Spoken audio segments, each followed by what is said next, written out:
بسم اللہ الرحمن الرحیم۔ السلام علیکم ورحمۃ اللہ وبرکاتہ۔ الحمدللہ، آج ہم سورہ بقرہ کی آیت نمبر 67 پڑھنے اور سمجھنے جا رہے ہیں۔ دعا ہے اللہ رب العزت ہمیں سمجھ کر عمل کی توفیق عطا فرمائے، آمین یا رب العالمین۔ اعوذ باللہ من الشیطان الرجیم، بسم اللہ الرحمن الرحیم۔ وَإِذْ قَالَ، اور جب کہا موسیٰ نے لِقَوْمِهِ، اپنی قوم سے، ان اللہ، بے شک اللہ، یأمرکم، حکم دیتا ہے تم کو، ان تذبحوا، یہ کہ تم ذبح کرو، بقرۃ، ایک گائے۔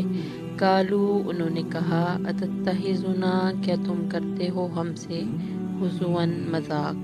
قال، اس نے کہا یعنی موسیٰ نے، اعوذ باللہ، میں پناہ میں آتا ہوں یا پناہ مانگتا ہوں اللہ کی، اس بات سے، ان اکون من الجاہلین، یہ کہ میں ہو جاؤں جاہلوں میں سے۔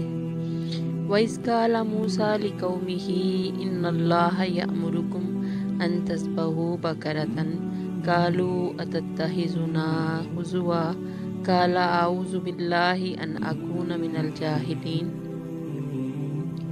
اور وہ وقت یاد کرو جب موسیٰ علیہ السلام نے اپنی قوم سے کہا تھا کہ اللہ تمہیں حکم دیتا ہے کہ تم ایک گائے ذبح کرو۔ وہ کہنے لگے، کیا آپ ہمارا مذاق بناتے ہیں؟ موسیٰ علیہ السلام نے کہا، میں اس بات سے اللہ کی پناہ مانگتا ہوں کہ میں ایسے نادانوں میں شامل ہو جاؤں جو مذاق میں بھی جھوٹ بولتے ہیں۔ بنی اسرائیل میں ایک آدمی قتل ہو گیا تھا جس کی سمجھ نہیں آ رہی تھی کہ قاتل کون ہے، تو اللہ رب العزت کے حکم سے گائے ذبح کرنے کا بولا گیا۔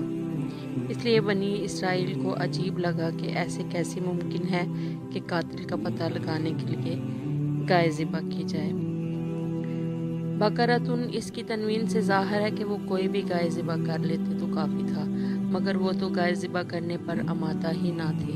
ادھر موسیٰ علیہ السلام کے حکم سے سرتابی بھی نہ کر سکتے تھے، اس لیے انہوں نے سوال پر سوال کیے جن کا مقصد اس کے سوا کچھ نہ تھا کہ کسی طرح جان چھوٹ جائے، مگر وہ جتنے سوال کرتے گئے اتنے ہی قابو آتے گئے۔ اس واقعہ کی ڈیٹیل اگلی آیات میں آئے گی انشاءاللہ۔ دعا ہے اللہ رب العزت ہمیں سمجھ کر عمل کی توفیق عطا فرمائے، آمین یا رب العالمین۔ السلام علیکم ورحمۃ اللہ وبرکاتہ۔